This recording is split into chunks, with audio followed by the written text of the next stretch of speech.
After leaving Vegas, we go to Lake Mead and the Hoover Dam.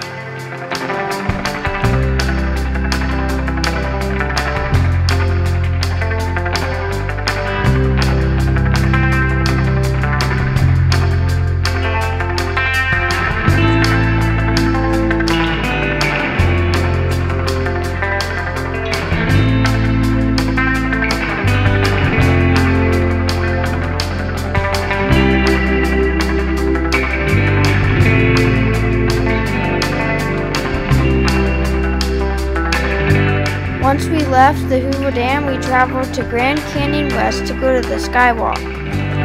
Sadly, they wouldn't let me film.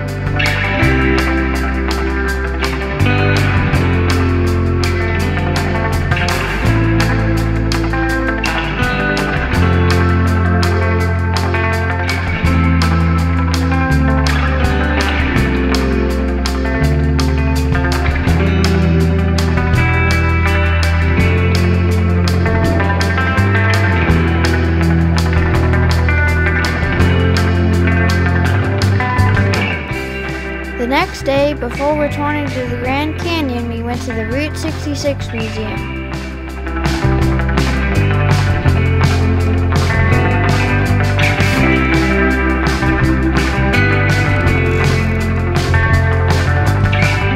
This time we're at Grand Canyon South and we did a bike tour.